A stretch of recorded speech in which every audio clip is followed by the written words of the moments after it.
Hej wszystkim, witajcie na podcaście Polish Butter and Jam, aka Polskie Masło i Jędrzejów. Mam na imię Aleksandra, super Was tu wszystkich widzieć. Dzisiaj pomyślałam, że opowiem o czymś bieżącym, a mianowicie o Dublinie podczas kwarantanny. Obecnie jest czerwiec, połowa, także pierwsza fala koronawirusa już przeszła. I ciekawa jestem, jak to się odbyło w Waszych krajach. Teraz opowiem, jak to wyglądało w Irlandii, a przynajmniej w Dublinie, tu gdzie mieszkam. Na początku marca jeszcze nikt się tak za bardzo koronawirusem nie przejmował. I myślę, że podobne były uczucia w całej Europie. Oczywiście wszyscy już o tym słyszeli, wszyscy wiedzieli, co się dzieje w Chinach, ale na samym początku marca, same pierwsze kilka dni przebiegały dość spokojnie. Pamiętam, że ludzie sobie jeszcze z tego żartowali, czasem wysyłali jakieś śmieszne memy, pokazywali, jakie to w Chinach ludzie noszą śmieszne maski, typu majtki na twarzy, czy pokrywki od garnków pod kapturem. I w takich nastrojach ogólnego trochę podśmiewywania się z koronawirusa pojechałam do Jordanii. Tak, nie odwołałam wycieczki, ponieważ nastroje były jeszcze dosyć spokojne i nie sądziłam, że granice zaczną się zamykać, a loty będą odwołane. W pierwszym tygodniu marca poleciałam do Jordanii. Pojechanie byłoby dosyć czasochłonne z Irlandii. I zamiast spędzić tam 3 tygodnie, byłam tam tylko 5 dni. Od poniedziałku do soboty. To opowieść na inny odcinek, jak było w Jordanii. W sobotę, jedynie po 5 dniach, wybuchła panika. I okazało się, że wszystkie granice zaczynają się zamykać. W Jordanii anulowano wszystkie loty i wiedziałam, że albo wylecę z Jordanii w sobotę albo w niedzielę, albo będę tam musiała zostać przez kolejne 2 miesiące. Także przyznam, że był to najbardziej stresujący wieczór w moim życiu. Szukanie lotów na gwałt i świadomość, że muszę kupić lot na kolejny dzień, a loty znikały. Nigdy w życiu czegoś takiego nie widziałam. Korzystam zazwyczaj ze Skyscannera i po prostu szukałam lotu Amman-Dublin. Ale widziałam lot, były miejsca, kilka, a po kliknięciu nagle okazywało się, że lot jest już niedostępny. Także wtedy zdałam sobie sprawę, że wszyscy ludzie w Jordanii robią to samo. Próbują się wydostać z Azji i wrócić do Europy.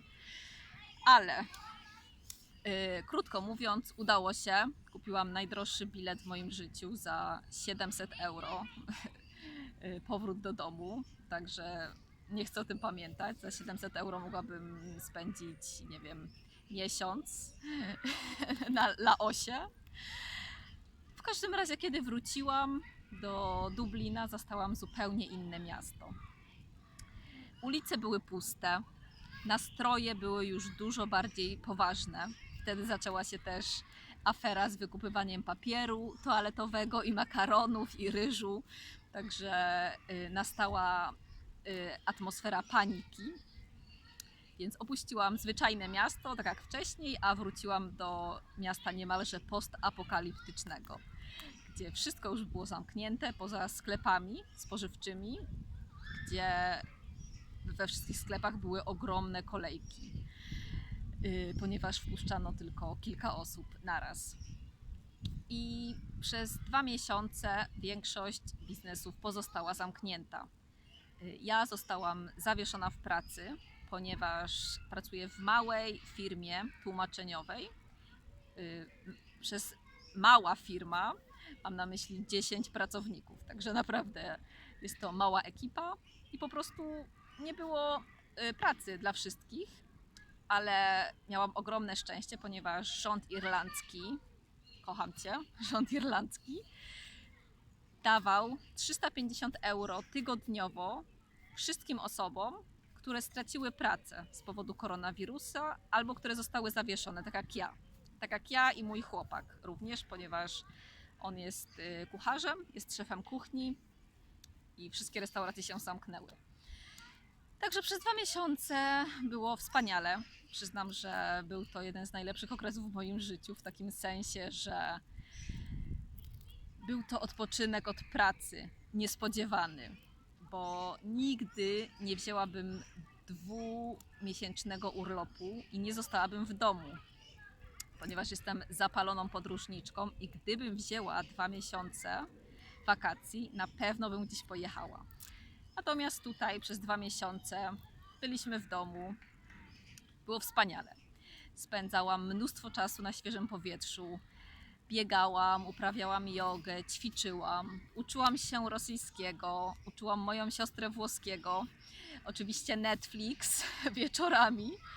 Było fantastycznie, fantastyczny czas, będę to wspominać na pewno bardzo dobrze. Oczywiście miałam świadomość, że wiele osób choruje i niestety umiera, także nie mówię, że cieszę się z pandemii, absolutnie nie. Ale osobiście muszę przyznać, że miałam masę frajdy, ponieważ dostawałam pieniądze od rządu, całkiem sporo i absolutnie nic nie robiłam, w sensie pracy. I pod koniec maja biznesy niektóre zaczęły już powolutku ruszać, państwo się bardzo powoli zaczęło otwierać, bardzo powoli, w porównaniu z Polską, gdzie ponoć wszystko się otworzyło nagle, niemalże i teraz mają mnóstwo zachorowań dziennie. Tutaj większość miejsc typu galerie handlowe, restauracje czy puby są jeszcze zamknięte. Ale pod koniec maja ja wróciłam już do pracy. Pracowałam sama w biurze, ponieważ większość moich kolegów pracowała zdalnie i do tej pory pracuję zdalnie, także było fantastycznie po prostu. Przez pierwsze 2 tygodnie byłam sama w całym biurze, niedużym biurze, no ale było naprawdę fantastycznie być sama i dopiero teraz niektórzy moi współpracownicy wracają. Ale nadal, chociaż jest połowa czerwca i zachorowania są już bardzo nieliczne, nadal panuje atmosfera takiej ogromnej ostrożności, co myślę jest dobrą decyzją. I dopiero za 2 tygodnie, pod koniec czerwca, otwierają się restauracje i puby. Więc zobaczymy, co się wtedy stanie. Ale ogólnie Dublin bez turystów jest dosyć pusty i bez studentów. Także jest troszeczkę takie zombie city, co wcale mi nie przeszkadza, bo dużo łatwiej się jeździ na rowerze i dużo łatwiej spaceruje. Więc ogólnie myślę, Irlandia poradziła sobie z tym kryzysem fantastycznie, ponieważ po pierwsze wsparła finansowo wszystkie osoby, które straciły pracę lub które zostały zawieszone, a po drugie podchodzi do tego bardzo odpowiedzialnie i wraca do normalnego trybu życia bardzo powoli. Dajcie znać, jak wyglądała kwarantanna w Waszych krajach, w Waszych miastach i szczególnie jestem ciekawa tego początku.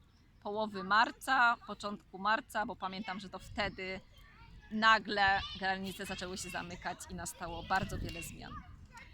Ogromne dzięki za oglądanie i trzymajcie się. Do następnego razu. Pa, pa!